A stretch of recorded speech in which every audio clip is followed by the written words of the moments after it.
मेरा संदेह उचित था।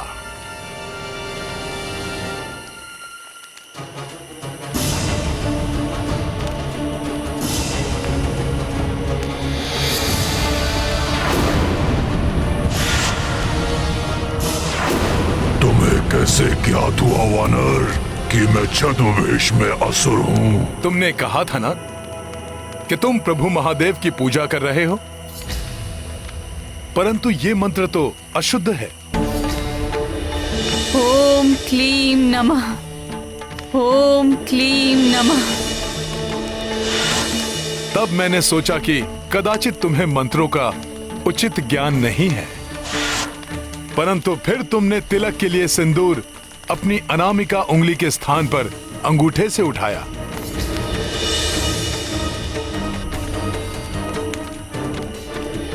जिससे मुझे विश्वास हो गया कि तुम वो नहीं हो जो तुम दिखा रहे हो। तो अब बताओ, कौन हो तुम?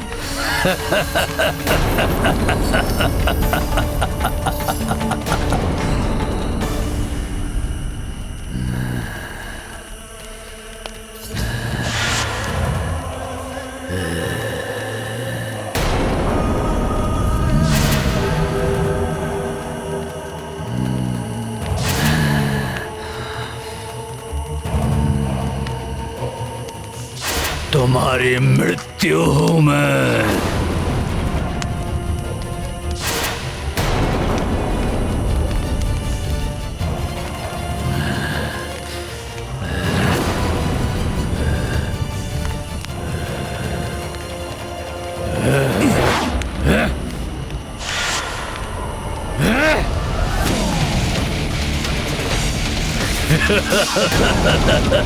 ये लट्टू तो मुझे अपनी ओर खींच रही है।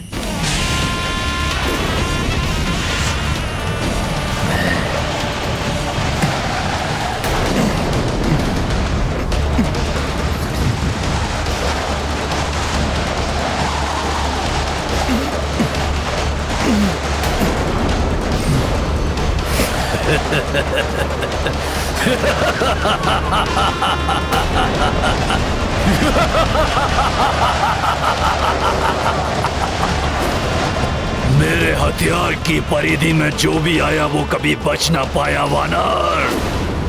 तुम अपने आप को बहुत बुद्धिमान समझते हो ना? अब ना तुम्हारी बुद्धि बचेगी और ना ही तुम्हारा ये पर्वत के समान शरीर बचेगा, तो मात्र तुम्हारा कंकाल। सर्वप्रथम मुझे इस लट्टू को रोकना होगा।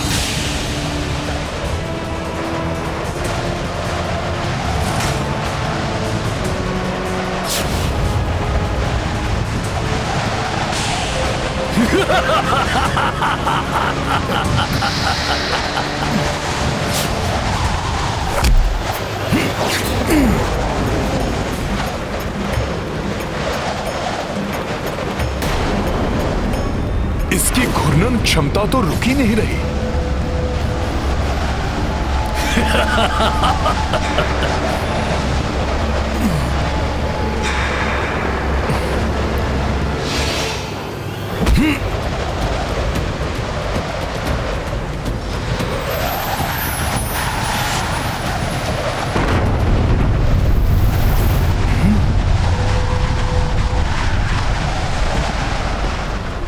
वानर, तुम अपनी वानर बुद्धि का प्रयोग करते रह जाओगे, परंतु अपने समीप आते इस मृत्यु को नहीं रोक सकोगे तुम।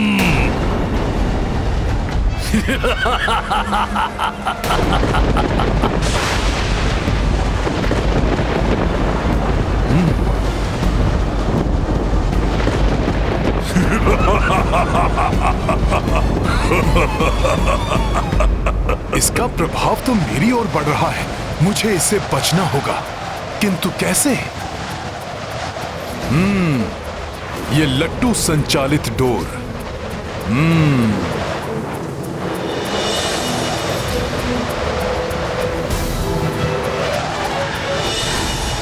मुझे कोई युक्ति लगानी होगी। सखा,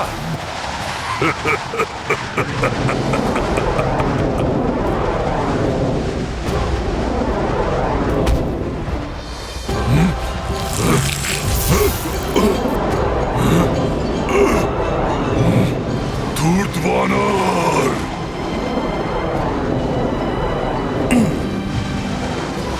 अब तुम्हारी लट्टू संचालित डोर मेरी ओर है।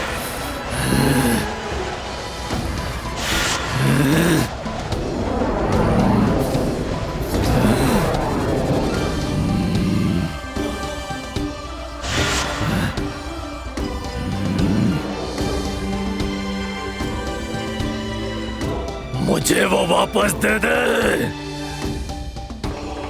वानर।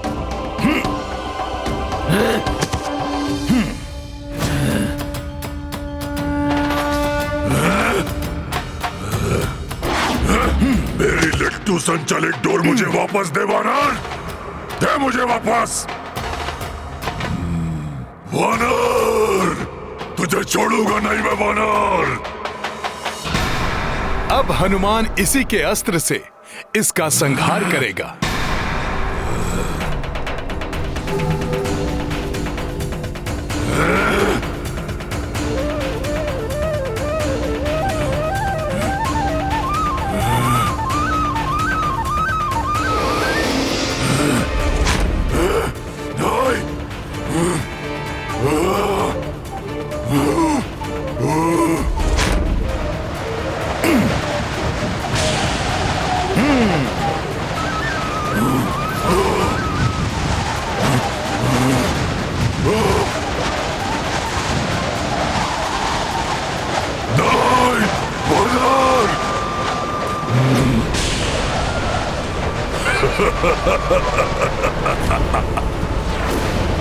इस लट्टू को हर कोई नहीं चला सकता वानर। तुमने स्वयं अपनी मृत्यु को अपनी ओर खींच लिया है वानर।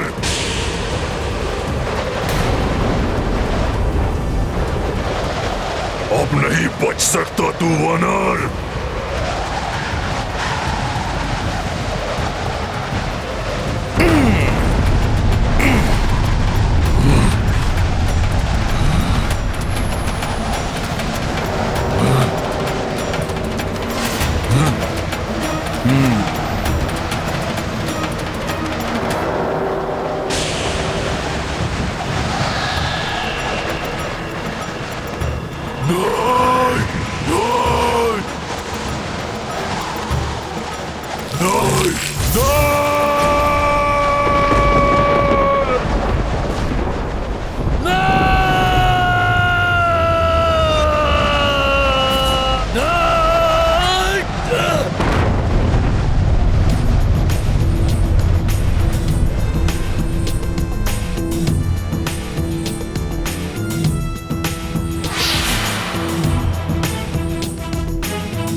जय श्री राम।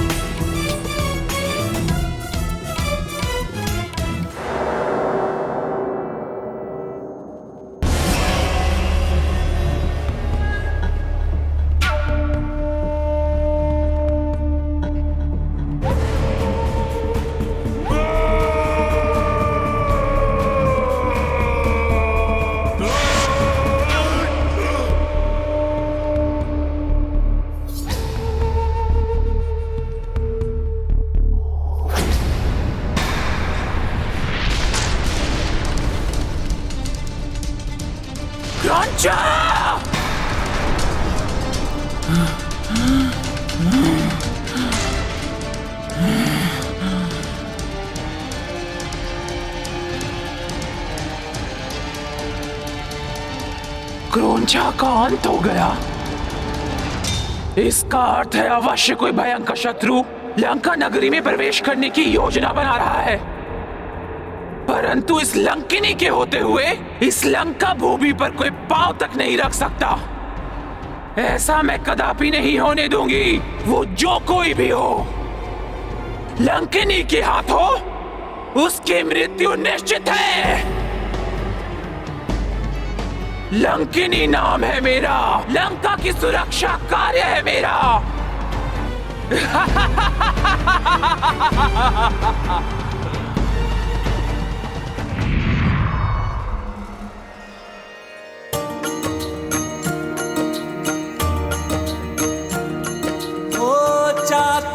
बंद चौकस नगरा, रात्र दिवस आठों पहरा। देख पवन सुत मन में विचार, हर लो लघु आकार। राम सिया राम जय हनुमान, राम सिया राम जय हनुमान।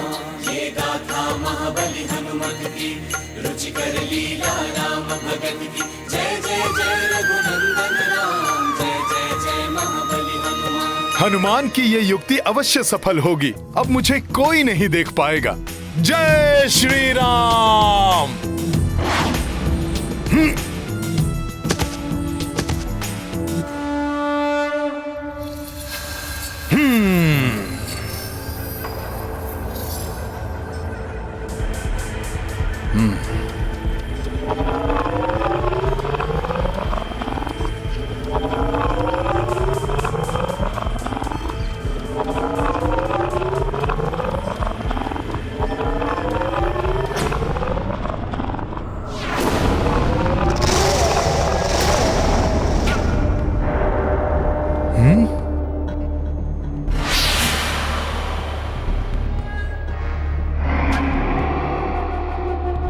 ये किसके विकराल नेत्र हैं जो इतने उग्र भाव से हनुमान को देख रहे हैं?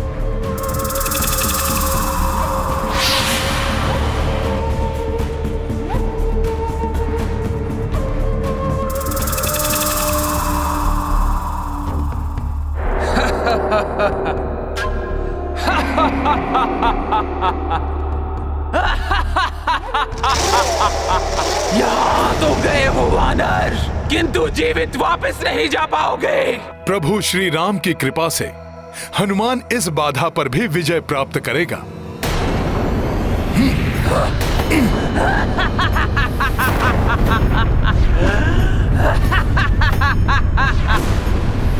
उद्दंड वानर, तुम्हें क्या लगा था तुम मेरी दृष्टि से बच जाओगे?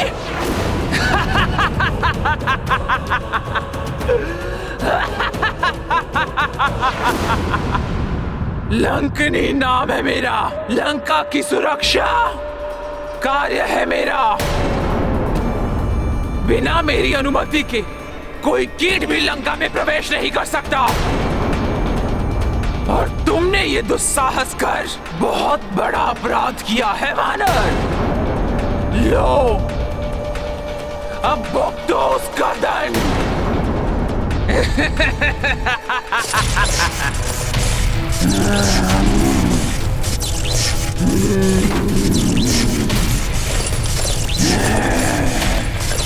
देख, तेरी मृत्यु तेरे समीप है।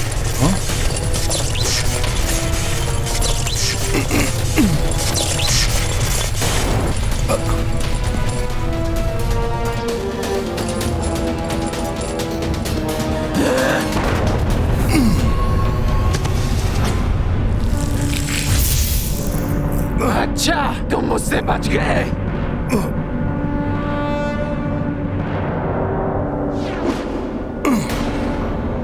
बहुत चतुर समझते हो ना तुम अपने आप को वानर। मैं भी देखती हूँ कि तुम अपनी चतुराई से कब तक बच सकते हो।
लंकनी को अपनी स्फूर्ति दिखाकर अपना बचाव कर रहे हो कपटी वानर। तो लो, अभी मैं तुम्हें अपनी मायावी शक्ति से परिचित कराती हूँ।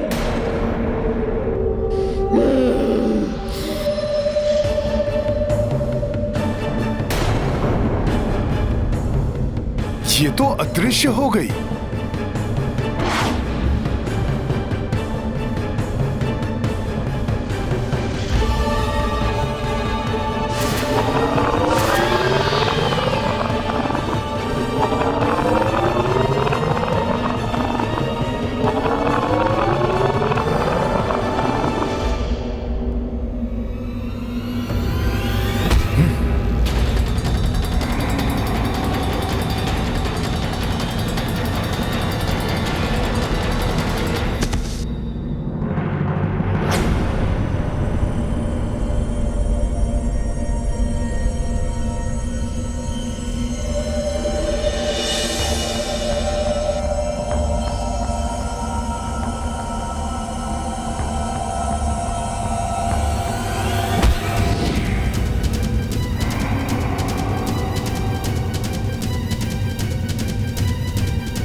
बस बहुत हो गया। हनुमान को अपने कार्य में विलंब हो रहा है।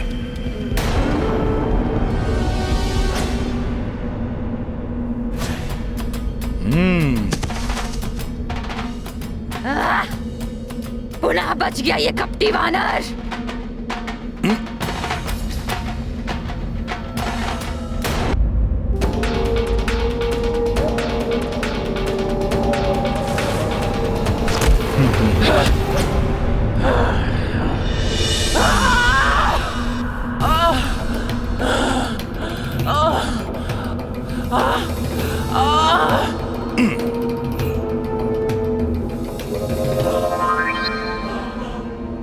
ये दुष्ट वानर गया तो गया कहाँ?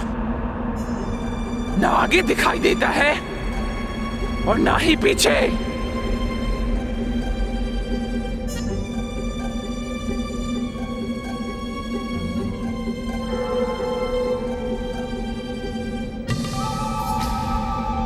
स्वयं पर घात लगते ही सामने आ गई ना लंकिनी।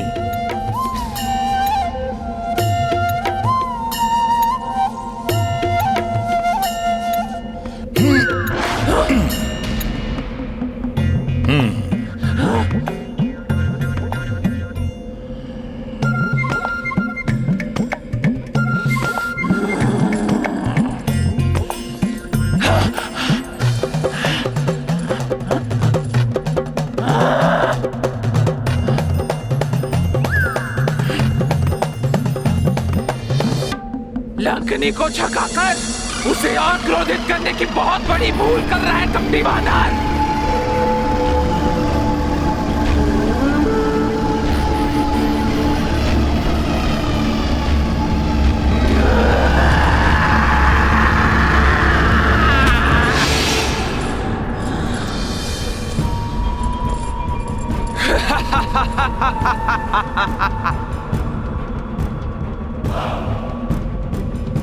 मैंने कहा था ना, लंकनी तुझे मसल कर रख देगी।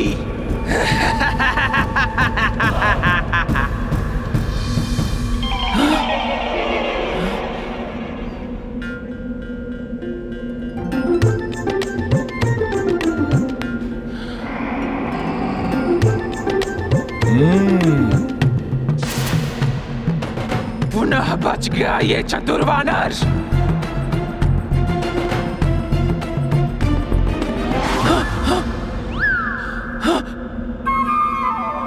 लंकनी के साथ क्रीड़ा।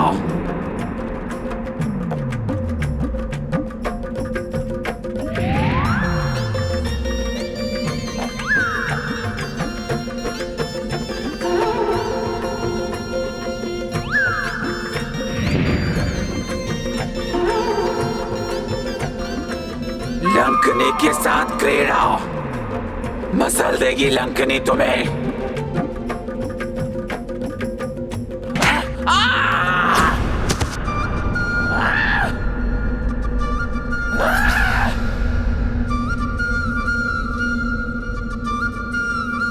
तुम कोई साधारण वानर नहीं हो, किंतु जो भी हो लंकनी के हाथों से नहीं बच सकते।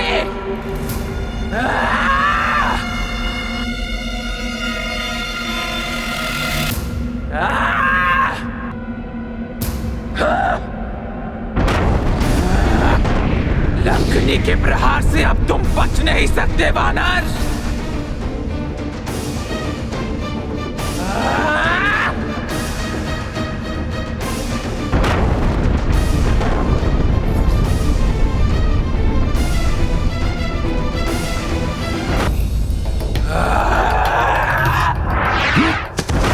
अत्यधिक देर तक बच नहीं पाओगे वानर।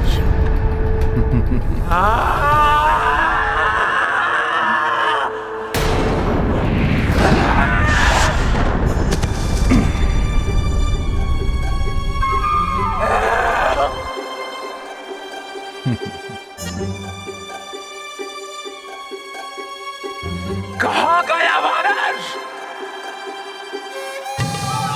इस बार आपका प्रहार रिक्त नहीं जाने देगा हनुमान।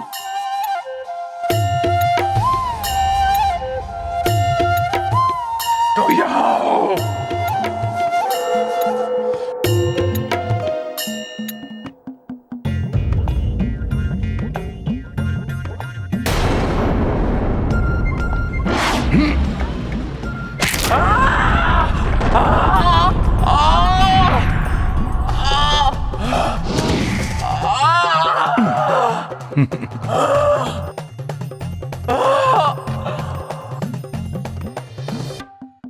धूर्त वानर, बहुत कूद लिए तुम। अब मैं तुम्हारे शरीर के छोटे छोटे टुकड़े कर दूंगी। ऐसे तो भोर हो जाएगी। हनुमान इस राक्षसी को छकाकर अपना बचाव करने में समय व्यर्थ नहीं कर सकता। प्रतीत होता है मुझे इसको अपना वास्तविक रूप दिखाना होगा।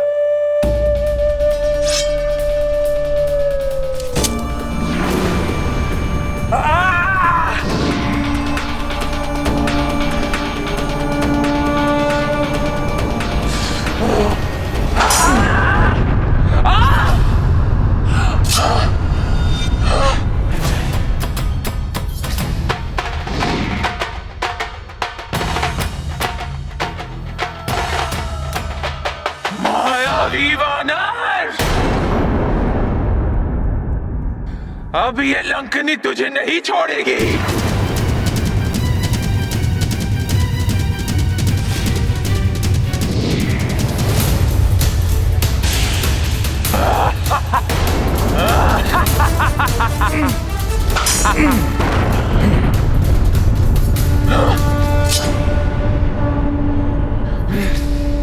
क्षमा कीजिएगा, हनुमान के पास आपसे युद्ध करने का समय नहीं है। हनुमान एक नारी पर वार कर युद्ध की मर्यादा भंग नहीं करना चाहता था, इसीलिए मात्र अपना बचाव करता रहा। परंतु अब आपके प्रहारों का प्रति उत्तर देना आवश्यक हो गया है।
मुझे क्षमा कर दे महाबली हनुमान। हनुमान को बल से नहीं रोक पाई तो प्रतीत होता है मुझे छल से रोकने का प्रयत्न करेंगी आप। नहीं कपिश्रेष्ठ, जिसको आपने अपने एक ही प्रहार से मूर्छित कर दिया हो वो आपसे छल कैसे करेगी कपिवर? आपने तो मुझे दर्शन देकर मुझ पे दया की है कपिवर। मुझे तो सदियों से आपकी प्रतीक्षा थी। मेरी प्रतीक्षा? हाँ कपिश्रेष्ठ हनुमान, ताकि आप मुझे इस पाप की नगरी की सुरक्षा के दायित्व से मुक्त करें। हनुमान कुछ समझा नहीं माता। मैं समझाती हूँ कपिश्रेष्ठ। जब देव शिल्पी विश्वकर्मा जी ने इस स्वर्ण नगरी लंका का निर्माण किया था, तभी मैं इसकी रक्षिका नियुक्त की गई थी। तब धनेश कुबेर इस भव्य स्वर्ण नगरी लंका के स्वामी थे। परंतु इसके निर्माण के कुछ ही समय पश्चात उनके सौतेले भ्राता रावण ने कुबेर जी को युद्ध में परास्त कर उनसे लंका छीन ली। पीछे उतरिए भ्राता कुबेर, उतरिए।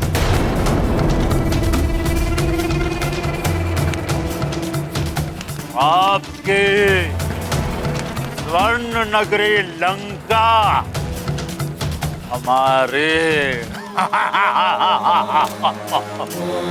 आपके अद्भुत पुष्पक विमान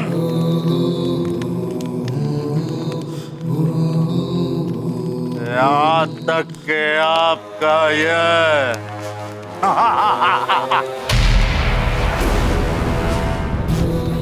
सिंहासन सब कुछ मेरा हुआ। लंकेश दशानन रावण का।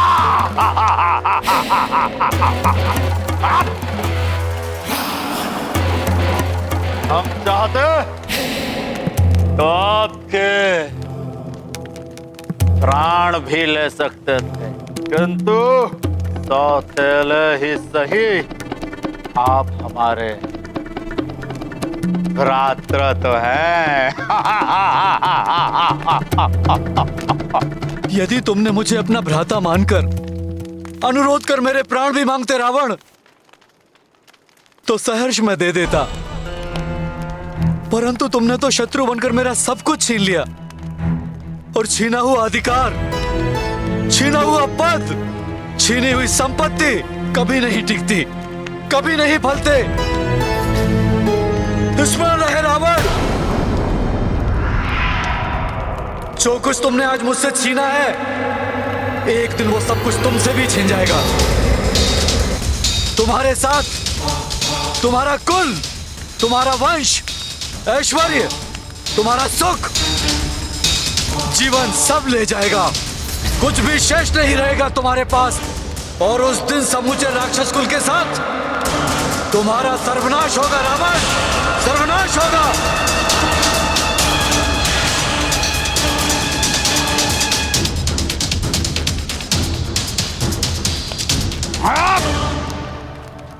हम दशानन लंकेश रावण है। लंकेश दशानन रावण को कोई क्षति नहीं पहुंचा सकता। सुनो, रावण को कोई क्षति नहीं पहुंचा सकता। उस दिन कुबेर जी तो लंका त्याग कर चले गए, परंतु मैं कहाँ जाती। मेरा तो जन्म ही लंका नगरी की रक्षा के लिए हुआ था। इस भव्य और सुंदर नगरी को अपने नेत्रों से पाप और भोग विलास की नगरी बनते देखने के लिए मैं विवश थी। समय बीता और दशानन रावण और भी शक्तिशाली हो गया। उसने अपने भ्राताओं के साथ अपने तप से ब्रह्मा जी को भी प्रसन्न कर लिया और मनचाहा वरदान भी पाया। मेरी मृत्यु किसी भी देव, दानव, विद्याधर और आदि के हाथों ना हो सके। और नर एवं वानर? नर एवं वानर वो तो तुच्छ हैं पर पितामह। उन्हें छोड़ सबसे अन्य अवध्य होने का वरदान चाहिए मुझे। तथास्तु। तब मैंने ब्रह्मा जी से ही अनुरोध किया, जहाँ दिन प्रतिदिन पाप कर्म बढ़ते जा रहे हैं, उस लंका नगरी की रक्षा के दायित्व से मुझे मुक्त करें। तो उन्होंने मुझे ये कहकर आश्वस्त किया, पुत्री, जिस दिन एक वानर लंका में गुप्त रूप से प्रवेश होगा, वही दिन तुम्हारी मुक्ति का दिन। परंतु प्रभु, मैं उस वानर को पहचानूंगी कैसे? उस महाबली वानर के एक ही मुष्टि प्रहार से तुम मूर्छित हो जाओगे। तब समझ जाना कि तुम लंका के सुरक्षा के दायित्व से मुक्त हुई, और ये भी रावण, उसकी आसुरी सेना एवं लंका के अंत का समय निकट आ गया है। मुझे उस विशिष्ट और परम बलशाली वानर की प्रतीक्षा रहेगी प्रभु। आपका आशीर्वाद पाकर मैं धन्य हुई। प्रणाम ब्रह्मदेव। हे वानर श्रेष्ठ, उसी दिन से ये लंकनी आपकी प्रतीक्षा कर रही है और आज आपके दर्शन पाकर मैं कृतार्थ हुई। आपकी मुक्ति का माध्यम बनकर हनुमान अति प्रसन्नता का अनुभव कर रहा है देवी। परंतु हनुमान तो यहाँ माता सीता को उनके कष्ट से मुक्त कराने आया है। मुझे अति शीघ्र ज्ञात करना है कि वो लंका में कहाँ स्थित हैं। हे वानर श्रेष्ठ, ये तो मुझे भी ज्ञात नहीं कि उस दुष्ट रावण ने इस मायावी नगरी के किस मायावी कोने में उन्हें छुपा कर रखा है। परंतु मुझे विश्वास है कि आप उन्हें ढूंढने में अवश्य सफल होंगे। आपका यहाँ आगमन इस बात का संकेत है कि अब लंका और लंका नरेश का अंत अत्यंत निकट है।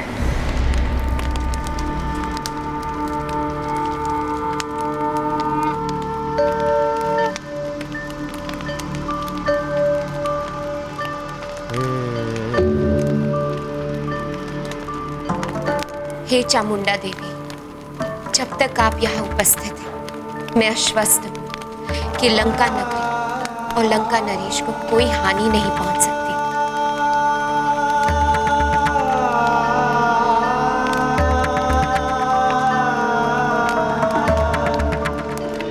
तो हनुमान को भीतर जाने की आज्ञा है न माता? अब मेरे पास आपको रोकने का अधिकार कहाँ शेष रहा। आपने तो मुझे इस कार्य से मुक्त कर दिया है हनुमान। आप निसंकोच लंका नगरी में प्रवेश कर अपना कार्य पूर्ण कीजिए कपिश्रेष्ठ हनुमान। मैं भी प्रभु ब्रह्मदेव के धाम जाकर उनकी सेवा में प्रस्तुत हो जाऊंगी। ओम ब्रह्मदेवाय नमः। ओम ब्रह्मदेवाय नमः। ओम ब्रह्मदेवाय नमः। जय श्री राम। ओम ब्रह्मदेवाय नमः।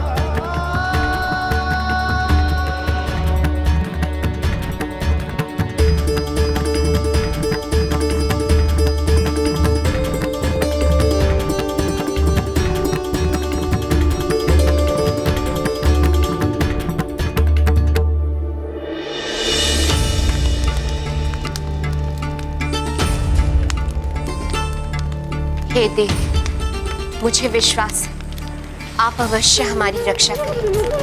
आपकी कृपा से कोई भी ऐसा व्यक्ति या जीव लंका में प्रवेश नहीं कर सकेगा जो लंका या लंका नरेश मेरे स्वामी के लिए संकट उत्पन्न कर पाए।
दृष्टि को बाधित करने वाला ये कैसा अद्भुत प्रकाश है।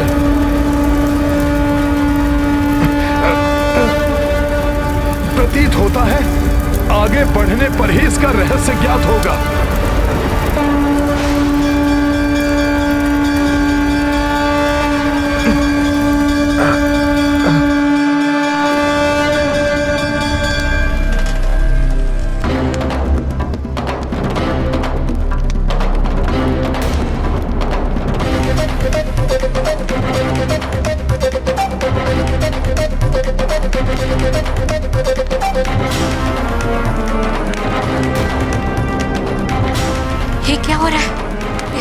प्रकाश का प्रसार कर ये क्या संकेत दे रही है चामुंडा देवी?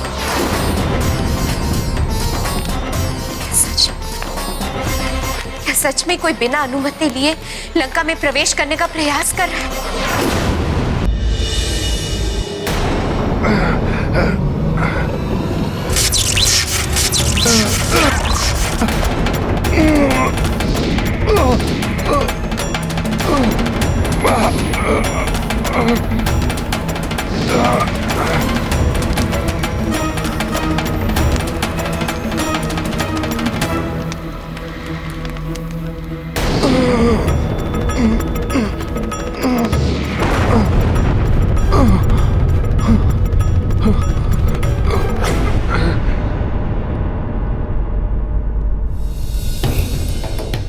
ये कैसा विचित्र प्रभाव है ज्वाला का।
ये संकेत अर्थात लंका की रक्षिका देवी चामुंडा अवश्य क्रोधित है।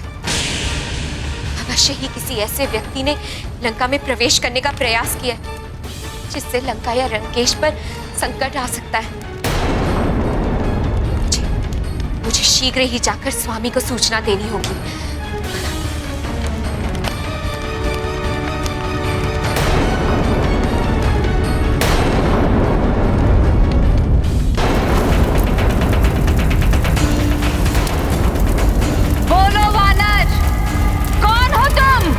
और क्या उद्देश्य है तुम्हारा यहाँ आने का?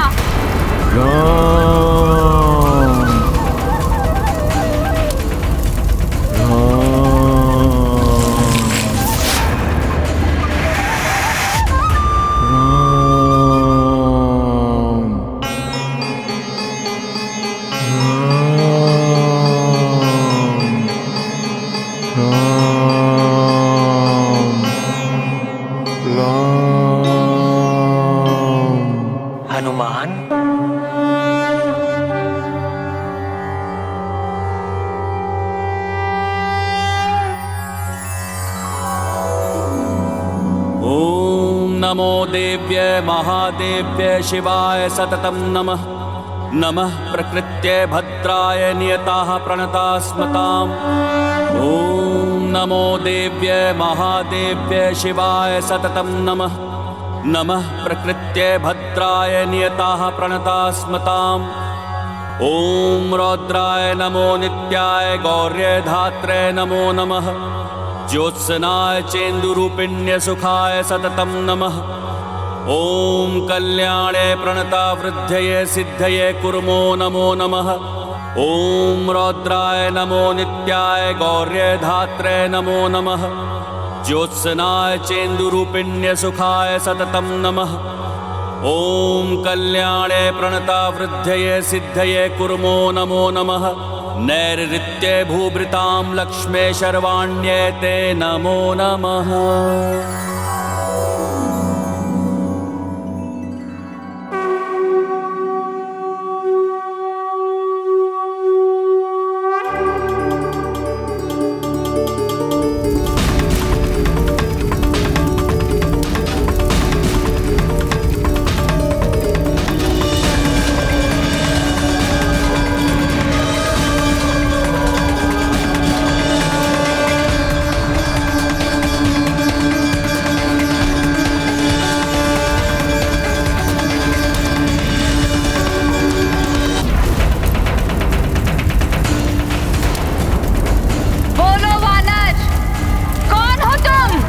मेरी अनुमति के बिना तुम लंका में प्रवेश नहीं कर सकते।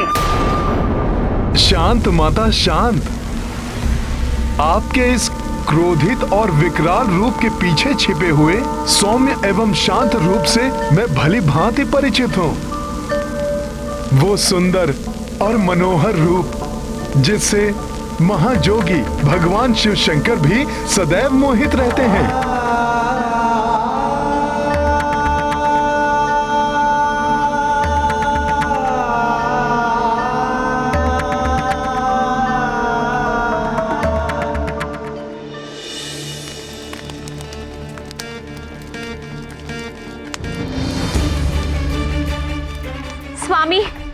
स्वामी कहाँ हैं आप?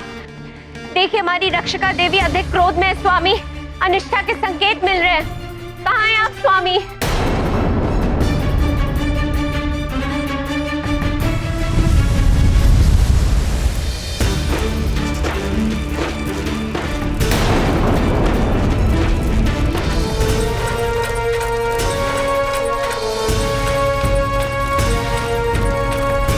महारानी मंदोदरी,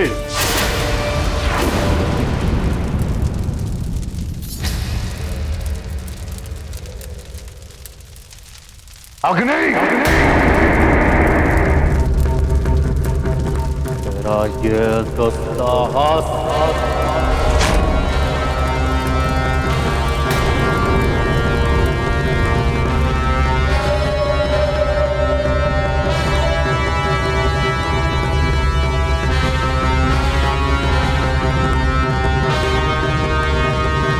स्वामी,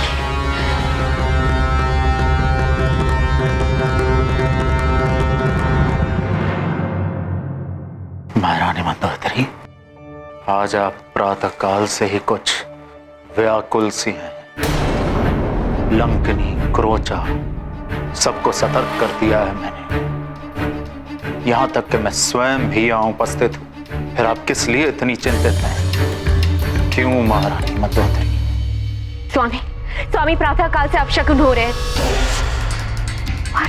और अब तो देवी चामुंडा के मंदिर में उनका रूप दहकती हुई अग्नि की तरह दिखाई दे रहा है।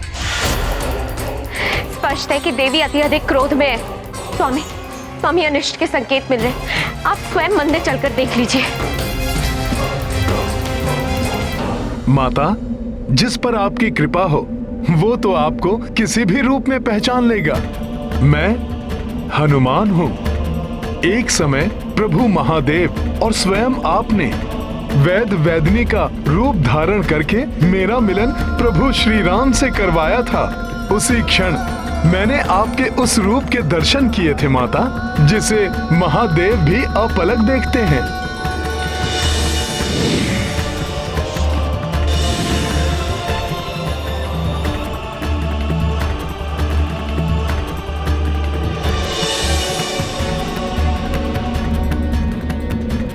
अपने उस रूप के दर्शन दीजिए माता। अपने उस रूप के दर्शन देकर हनुमान को कृतार्थ कीजिए माता।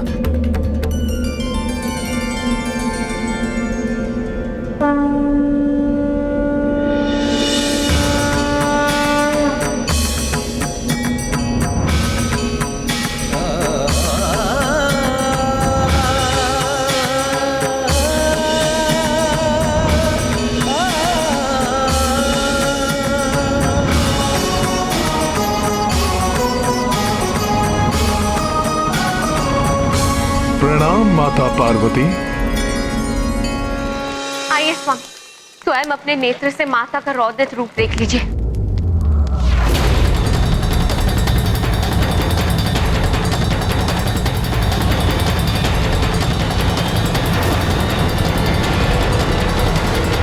लंकेश दशानन, रावण का आपको प्रणाम है देवी चामुंडा।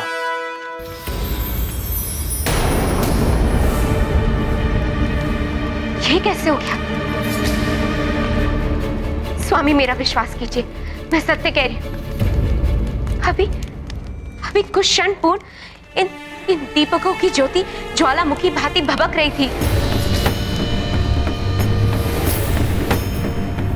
और माता के चारों ओर उनकी क्रोध की अग्नि जलती हुई दिखाई दे रही थी। हाँ, ये देवी के क्रोध की नहीं, आपके भ्रम की अग्नि है जो बार बार भड़क रही है।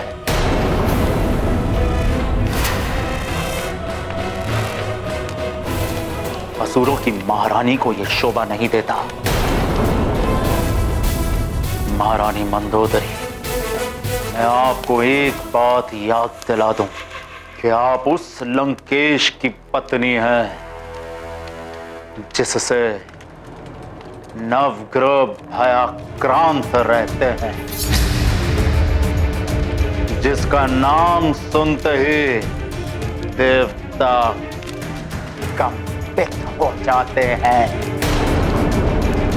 जिसका कुछ भी अहित नहीं कर सकता। आप उस रावण की पत्नी हैं।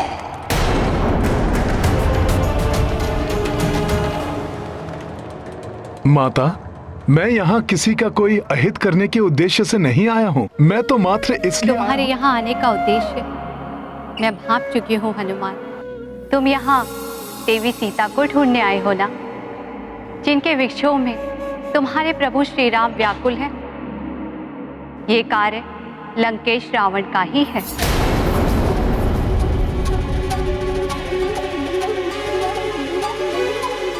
आश्चर्य है माता, जब आपको सब ज्ञात है तो आपने मुझे क्यों रोका?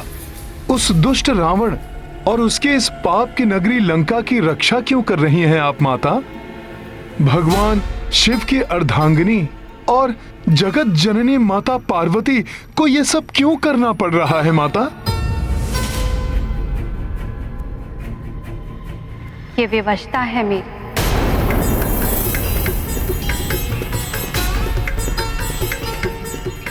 विवशता? आपको कोई कैसे विवश कर सकता है माता? तुम जानना चाहते हो तो सुनो हनुमान। रावण कुशल संगीतज्ञ है। एक समय महादेव के भक्त रावण ने स्वामी को प्रसन्न करने के लिए संगीत और स्तुति को माध्यम बनाया। ऐसा मधुर संगीत था उसका कि संपूर्ण ब्रह्मांड संगीतमय हो उठा। जटाटवी गलज्ज्वल प्रवाह पावितस्थले कलेवलंब्य लंबितां भुजंग तुंग मालिकां डमट डमट डमट डमन्निनाद मट्टवर्वयं चकार चंड तांडवं तनोतु नः शिवः शिवम्। जटाकटाह संभ्रम भ्रमन्निलिम्प निर्झरी विलोल वीचि वल्लरी विराजमान मूर्धनि धगद् धगद् धगज्ज्वलल्ललाट पट्टपावके किशोर चंद्रशेखरे रति प्रतिक्षणं मम। धराधरेन्द्र नंदिनी विलास बंधु बंधुर स्फुरत् दिगंत संतति प्रमोदमान मानसे कृपा कटाक्ष धोरणि निरुद्ध दुर्धरापदि क्वचित् दिगंबरे मनो विनोद में तु वस्तुनि प्रफुल्ल नील पंकज प्रपंच कालिम प्रभावलंबि कंठ कंदलीर चिप्रबद्ध कंधरम स्मरच्चिदम पुरच्चिदम भवच्चिदम मखच्चिदम गजच्चिदाद कच्चिदम तमंत कच्चिदम भजे जयत्वदभ्र विभ्रम भ्रमत् भुजंगमश्वसत् विनिर्गमत्क्रमस्फुर कराल भाल अव्यवाढ्यमिद्धिमिद्धिमिध्वनन् मृदंग तुंग मंगल ध्वनिक्रम प्रवर्तित प्रचंड तांडव शिव गदा निलिम्प निर्झरी निकुंज कोटरे वसन विमुक्त दुर्मतिः सदा शिरस्थ मंजलिं वहन विलोल लोल लोचनोल लाम भाल लग्न कः शिवेति मंत्रमुच्चरण कदा सुखी भवाम्यहम्।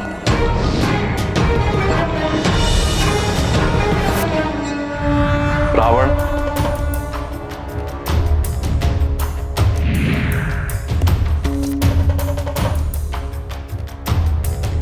मेरे प्रभु, ये सत्य है माता। संगीत के माध्यम से शीघ्र ही आत्मा परमात्मा से एकाकार हो जाती है। इसीलिए महादेव शिव भी संगीत के स्वरों से प्रसन्न होकर खींचे चले आए। हाँ हनुमान, रावण ने स्वामी को प्रसन्न तो किया ही, उनसे वरदान के रूप में प्रभु का आत्मलिंग मांग लिया। आत्मलिंग? हाँ हनुमान, आत्मलिंग स्वामी का ही एक रूप है जो सदैव उनके हृदय में विराजता है। रावण उसे यहाँ लंका में लाकर प्रतिष्ठित करना चाहता था, जिससे उसकी लंका सदैव के लिए अजय एवं अभेद्य हो जाए। प्रभु तो भोलेनाथ हैं। उन्होंने अवश्य ही रावण की इच्छा पूर्ण कर दी होगी।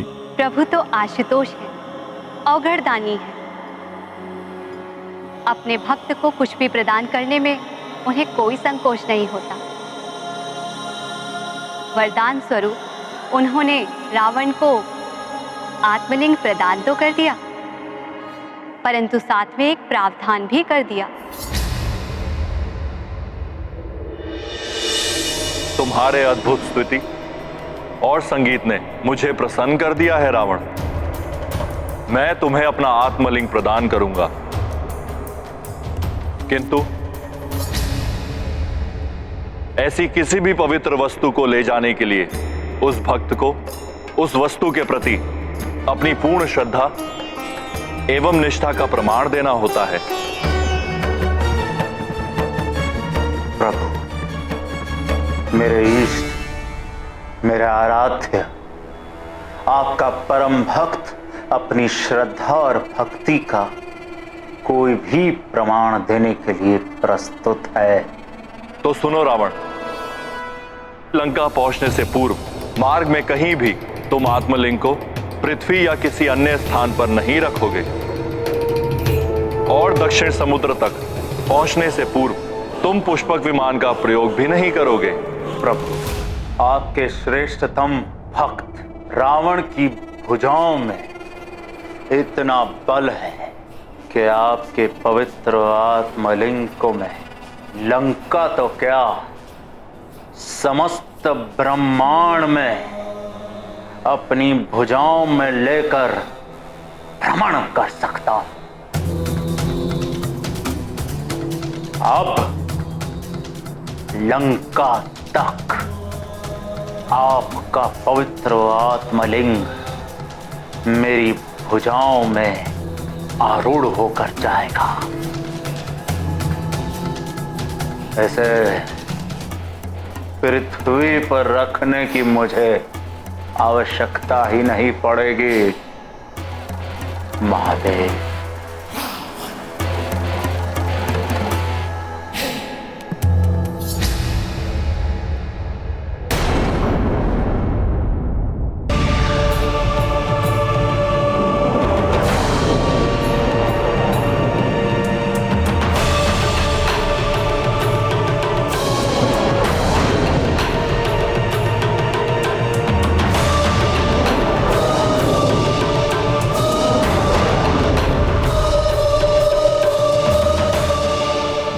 महादेव, आपके कथनानुसार ही अब आपका ये भक्त रावण आपके आत्मलिंग को बिना भूमि पर रखे ही उसे लेकर लंका पहुंचेगा। स्मरण रहे रावण, यदि लंका पहुंचने से पूर्व मार्ग में तुमने कहीं भी लिंग को पृथ्वी पर रख दिया तो यह वहीं स्थित हो जाएगा और फिर तुम्हें रिक्त हाथ ही लंका लौटना पड़ेगा। माता, रावण तो महाबली था। वो कैलाश से दक्षिणी समुद्र तक बड़ी सहजता के साथ प्रभु का आत्मलिंग लेकर जा सकता था। हाँ पुत्र, रावण स्वामी के आत्मलिंग को उठाए हुए वन, नदियां, पर्वत आदि पार करता हुआ लंका की ओर बढ़ता चला गया। तब देवताओं ने उसके मार्ग में अनेकों बाधाएं उत्पन्न की। वायुदेव ने धूल भरी आंधियां चलाई, परंतु रावण सतत आगे बढ़ता चला गया।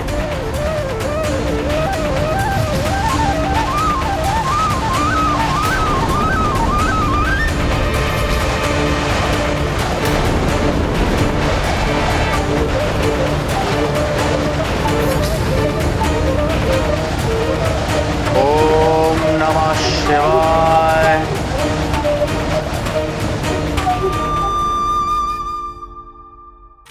वरुण देव ने तीव्र जल धाराओं का प्रयोग किया, जिससे रावण गिर जाए और आत्मलिंग का पृथ्वी से स्पर्श हो जाए।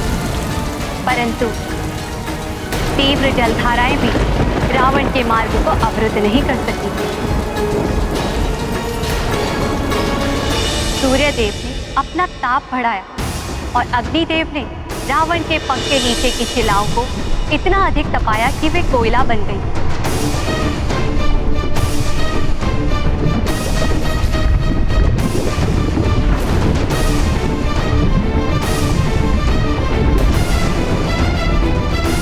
परंतु रावण की इस यात्रा को कोई नहीं रोक सका।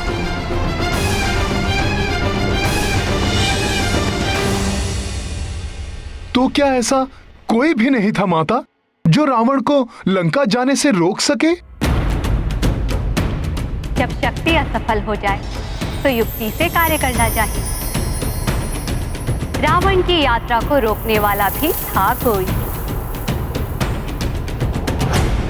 यदि आत्मलिंग लंका पहुंच गया तो अनर्थ हो जाएगा। रावण अजय हो जाएगा और उसे पराजित करना असंभव हो जाएगा। उसके अत्याचार और अधिक बढ़ जाएंगे। राक्षसों के दुराचार और पापाचार से सब त्राहिमाम हो उठेंगे। यहाँ तक कि प्रभु श्री राम के लिए भी रावण को परास्त करना असंभव हो जाएगा। हम सभी देवताओं के समस्त प्रयास असफल हो चुके हैं। अब आप ही हमारी अंतिम आशा है पार्वती नंदन। आप सब चिंता मत कीजिए। पिताश्री के आत्मलिंग को लेकर लंका तक रावण को नहीं जाने देगा ये गणेश।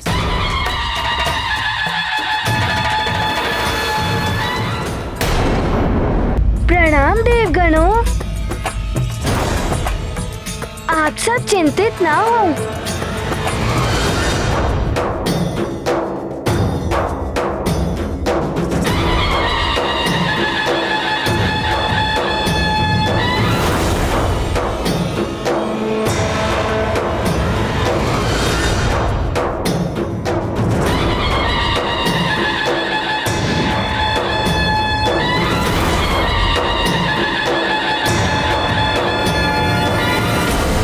उस समय तक रावण कोंकण क्षेत्र में स्थित एक समुद्र के निकट पहुंच चुका था। उसके संध्या वंदन का समय हो रहा था।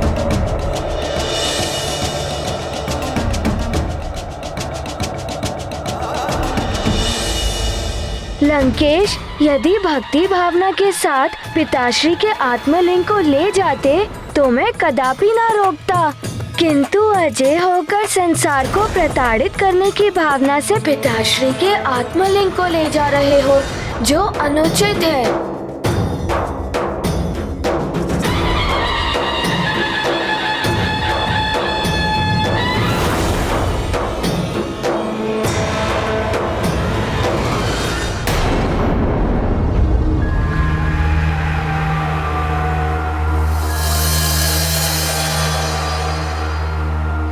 सूर्यास्त हो रहा है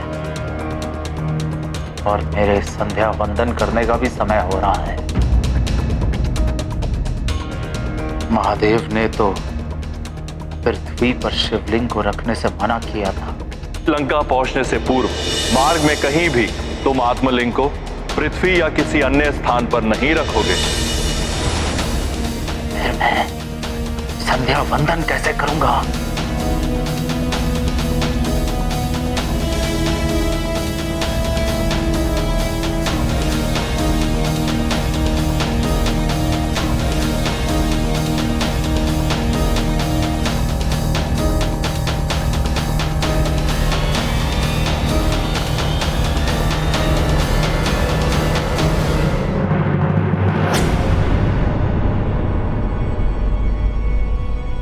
प्रतीत हो रहा है कि कोई है।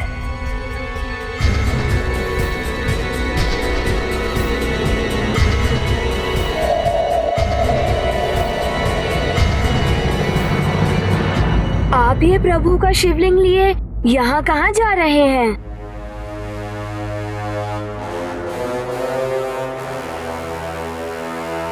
मैं कहीं भी जाऊं उससे तुम्हें क्या?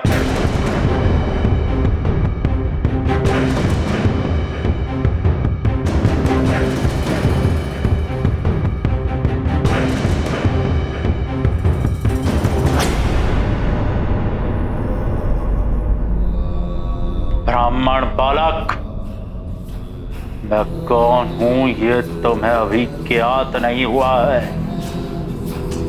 उचित होगा कि तुम मेरा पीछा करना बंद कर दो, अन्यथा तुम संकट में पड़ जाओगे।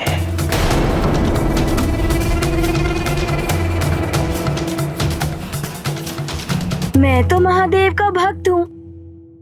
प्रभु का शिवलिंग देखा तो तुम जो भी हो, मैंने कहा ना, पीछे हट जाओ, मेरा पीछा ना करो।